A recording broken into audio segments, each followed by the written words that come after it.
Hello. Percentage की आज next class start कर लेते हैं और क्लास नंबर ये 16 है। परसेंटेज की क्लास 16। तो आज का फर्स्ट क्वेश्चन लिख लीजिए। एक व्यक्ति अपनी आय का एक व्यक्ति अपनी आय का 20% भोजन पर एक व्यक्ति अपनी आय का 20% भोजन पर एक व्यक्ति अपनी आय का 20% भोजन पर और शेष का 10% किराए पर और शेष का 10% किराए पर और शेष का 10% किराए पर। उससे आगे लिखिए, शेष का 1/4 भाग यातायात पर।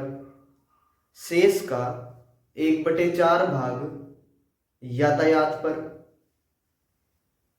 शेष का 1/4 भाग यातायात पर और शेष का 1/5 भाग अन्य पर खर्च करता है और शेष का 1/5 भाग अन्य पर खर्च करता है। यदि उसकी बचत 27,000 रुपये है यदि उसकी बचत 27,000 रुपये है यदि उसकी बचत 27,000 रुपये है तो उसकी आय ज्ञात कीजिए। देखिए, अब इसका क्वेश्चन के अंदर हमें गिवन है कि एक व्यक्ति अपनी आय का 20% भोजन पर, यानी कि कोई भी उसकी आय रही होगी और क्वेश्चन में हमसे पूछा भी यही है कि उसकी आय बताइए, तो हम वो स्टार्टिंग में ही मान लेते हैं कि उसकी आय है x और इसका 20% भोजन पर खर्च कर दिया तो फिर बच गई होगी खुद की 80%।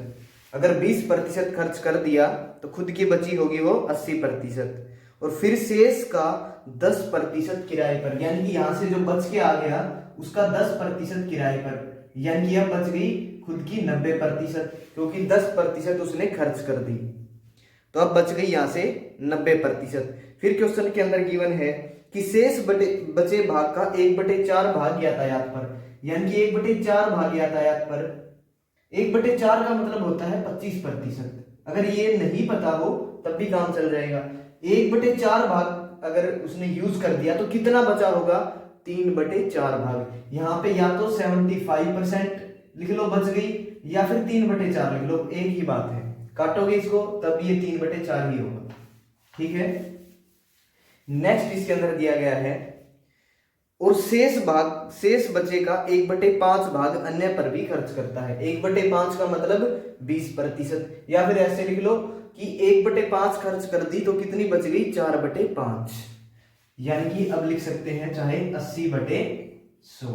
और फिर कितने रुपए बचा लेता है? फिर बच जाते हैं ये 27,000 रुपए। ये कितने बच जाते हैं लास्ट में? 27,000। इसको सोल्व कर लो। अब x इज इक्वल टू 27,000, ये दूसरी साइड जाएंगे तो सारे क्या हो जाते हैं? उल्टे। ठीक है, ये सारे दूसरी साइड जाएंगे तो डिवाइड में होंगे, डिवाइड में मल्टीप्लाई करेंगे तो क्या हो जाएंगे? तो सारे उल्टे। अब आ चुके हैं ये सारी इसके अंदर वैल्यूज। अब इसको सिर्फ सोल्व करना हमें। करिए अब इसको सोल्व। 1 2 3 0, यानी कि ये 3 0।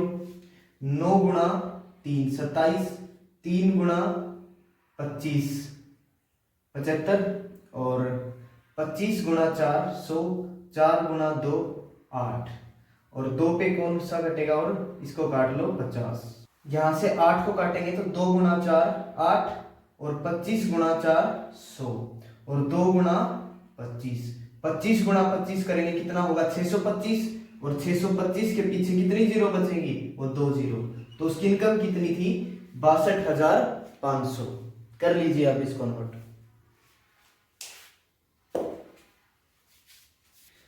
नेक्स्ट क्वेश्चन नोट करिए। अब नेक्स्ट क्वेश्चन के अंदर है एक व्यक्ति अपनी आय का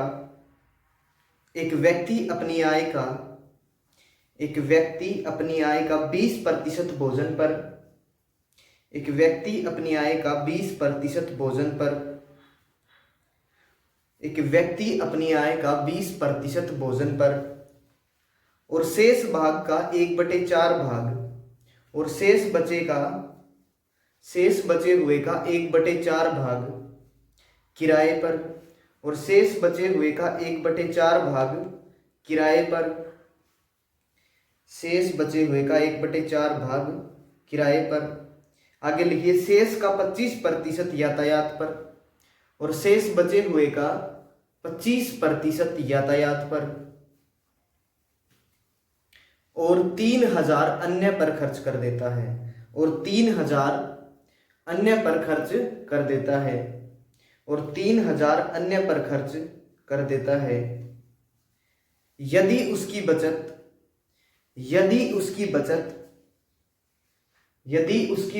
15,000 रुपए है, यदि उसकी बचत 15,000 रुपए है तो उसकी आय बताइए।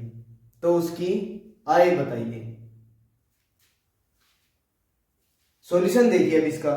क्वेश्चन के अंदर हमें गिवन है कि एक व्यक्ति अपनी आय का 20% भोजन पर खर्च कर देता है। आय मान ली हमने x और उसका 20% खर्च कर दिया, तो अब बच गई वो खुद की 80%।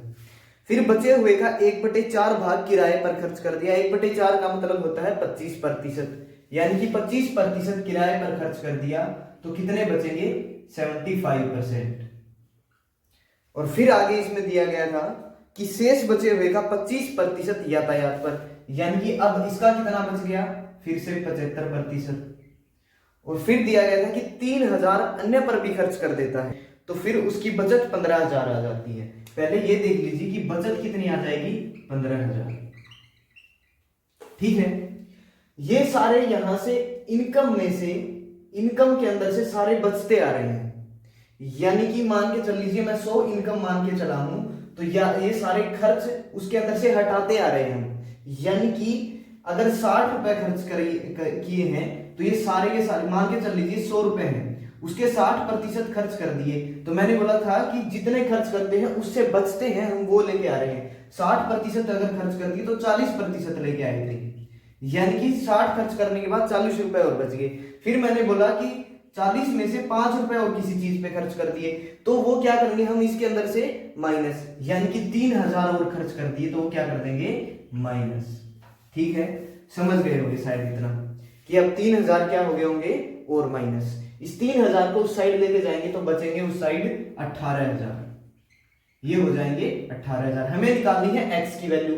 वो सारे दूसरी साइड जाएंगे तो क्या होगा, मल्टीप्लाई में है डिवाइड में आएंगे और डिवाइड में मल्टीप्लाई का साइन लगाएंगे तो क्या हो जाएंगे सारे उल्टे। स्टेटमेंट क्या हो जाती है उल्टी। ठीक है, अब इसको सोल्व कर लो। 25 गुणा 3 और 25 गुणा 4, 25 गुणा 3 25 गुणा 4। एक जीरो से ये जीरो काट दो। ठीक है, अब इसको 3 पे काट लो। 600 गुणा 300, 200 गुणा 300 और 200 फिर 8 पे काट दो। 8 गुणा 2 25 गुणा 8 200। अब इसको सोल्व करना है सिर्फ। 25 गुणा 4 कितना हो जाएगा 100, 100 गुणा 4 कितना हो जाएगा 400 और ये 2 जीरो और आ जाएंगे। तो उसकी इनकम कितनी थी, उसकी इनकम थी 40,000 रुपए। ठीक है, नोट कर लीजिए अब इसको। नेक्स्ट क्वेश्चन लिखिए। अब एक व्यक्ति अपनी आय का 40% अपनी पत्नी को देता है। एक व्यक्ति अपनी आय का 40% अपनी पत्नी को देता है। शेष का 20%, शेष बचे हुए का 30%, शेष बचे हुए का 30 नहीं सॉरी 20 कर लें। शेष बचे हुए का 20% प्रत्येक 3 बेटों, शेष का 20% अपने प्रत्येक 3 बेटों और शेष राशि का आधा अन्य पर खर्च कर देता है।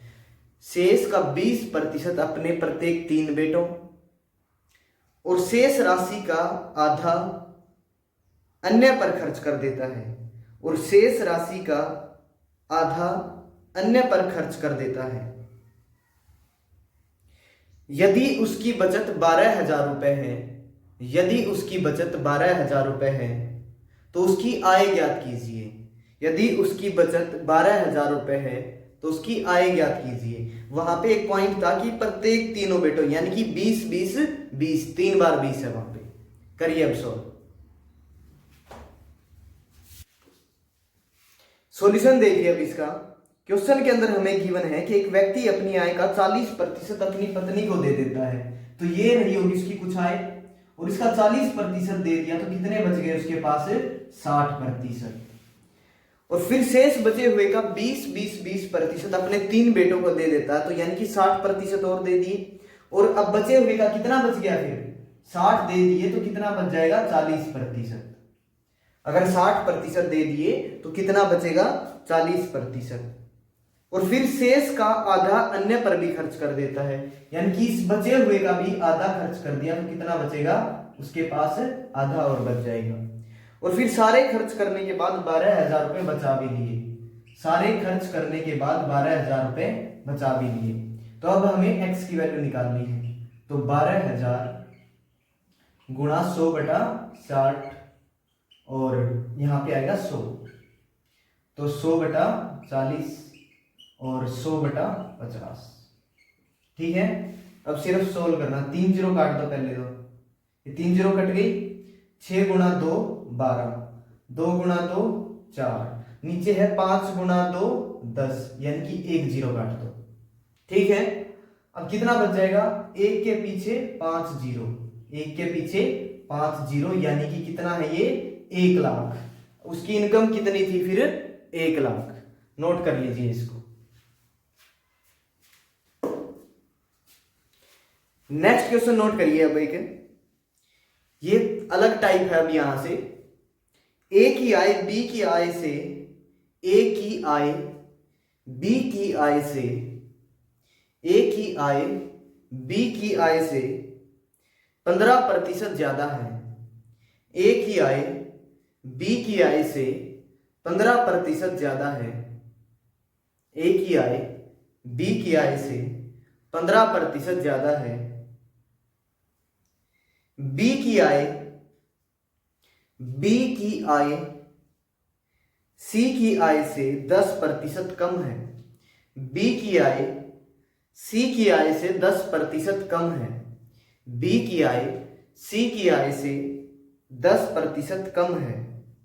यदि ए और सी की आय के बीच का अंतर, यदि ए और सी की आय के बीच का अंतर, यदि ए और सी की आय के बीच का अंतर 350 रुपए है, यदि ए और सी की आय के बीच का अंतर 350 रुपए है, तो बी की आय ज्ञात कीजिए। तो बी की आय ज्ञात कीजिए। तो बी की आय ज्ञात कीजिए। करिए अब ट्राई इसको। सॉल्यूशन देखिए अब इसका। ए की आय बी की आय से 15% ज्यादा है।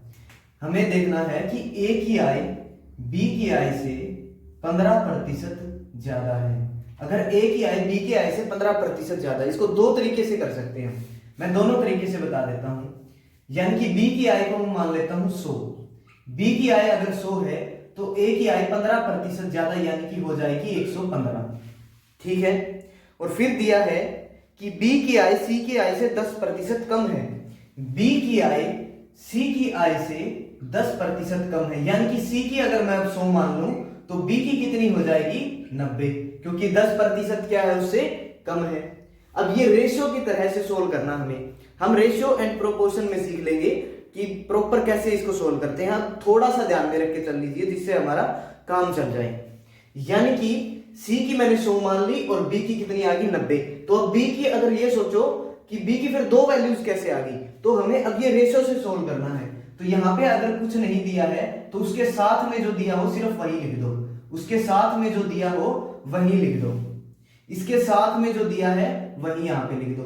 और इनको आपस में मल्टीप्लाई करोगे, इनको आपस में मल्टीप्लाई करके लिखोगे तो वो क्या आ जाएगी? ए बी सी की वैल्यूज। मल्टीप्लाई करके लिखोगे तो क्या आ जाएंगी? ए बी सी की वैल्यूज। अब इसको मल्टीप्लाई करना थोड़ा सा मुश्किल होगा, ठीक है, तो अब इससे एक इजी मेथड है, उससे कर लेते हैं उसको।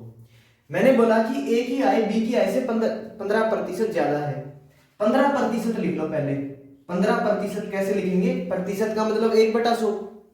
3 गुणा 5 15 और 20 गुणा 5 100।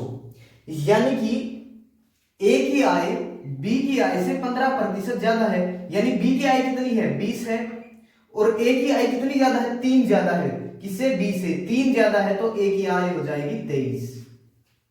यहां पे भी काट के कर सकते थे 20 गुणा 5 और 23 गुणा 5, ठीक है, लेकिन कंफ्यूज हो जाता है कि दूसरी साइड नहीं कट रहा, तो इसलिए मैंने अलग से करवा दिया इसको। तो अब दिया था कि बी की आय सी की आय से 10% कम है, तो 10% का मतलब क्या होता है 1/10, यानी कि सी की आय कितनी है, फिर सी की आय कितनी है 10, बी की आय कितनी कम है 1 कम है, कितने से 10 से, यानी कि 9। इसको यहां पे भी कर सकते थे 9 और 10, और ये आने के बाद, ये कटने के बाद लिख देते यहां से 9 और वहां पे लिख देते सीधा, वहां पे लिख देते सीधा फिर 100 की जगह पे 20, तब भी काम बन जाता। लेकिन अब इससे करेंगे थोड़ा सा इजी और क्लीन होगा ये, यानी कि ये आ जाएगा यहाँ पे 20 और ये आ जाएगा यहाँ पे 9। मैंने क्या बताया था कि साथ वाला ही रख देंगे और आपस में कर देंगे उनको मल्टीप्लाई, तो मल्टीप्लाई करेंगे तो ये आएगा 200 और ये आएगा 180 और ये आएगा 230 में से 23 निकाल दो, 230 में से 23 निकाल दो, कितना आ जाएगा 260। तो सोल्व करने के बाद हमारा आ गया ये।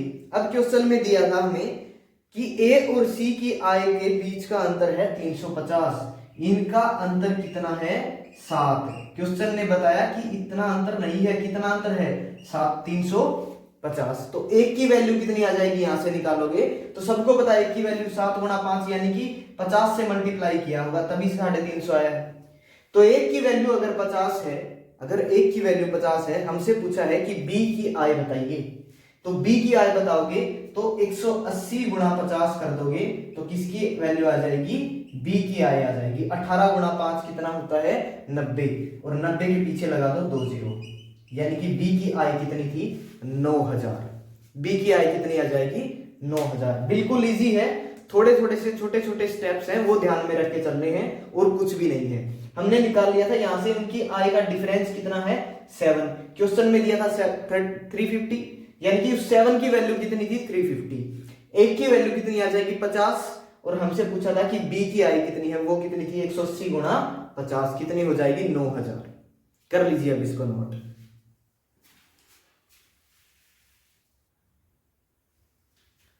नेक्स्ट क्वेश्चन नोट करिए अब, ए की आय बी की आय से 30% ज्यादा है, ए की आय बी की आय से 30% ज्यादा है, ए की आय बी की आय से 30% ज्यादा है, बी की आय सी की आय से 20% कम है, बी की आय सी की आय से 20% कम है, बी की आय सी की आय से 20% कम है, यदि ए और सी के बीच का अंतर, यदि ए और सी के बीच का अंतर, यदि ए और सी के बीच का अंतर 800 रुपए है, यदि ए और सी की आय के बीच का अंतर 800 रुपए है, तो बी की आय ज्ञात कीजिए, तो बी की आय ज्ञात कीजिए। देखिए अब इसका सॉल्यूशन करना कैसे है वो देख लेते हैं। ए की आय बी की आय से 30% ज्यादा है, यानी कि इसको 100 मान के चलेंगे तो वो आ जाएगी 130, और इसको सोल्व भी कर सकते हैं, 0 से 0 काट देंगे तो इसकी 10 है और उसकी 13 है। इसे कर लेते हैं, थोड़ा सा इजी रहेगा क्योंकि उसमें कंफ्यूज हो जाते हो कि 30% यानी कि पहले ऐसे निकालेंगे 10 से कितनी ज्यादा 3 ज्यादा, तो 10 से 3 ज्यादा 13 हो जाएगी। तो जिसको समझ आ गया वो चाहे किसी से भी कर लेंगे।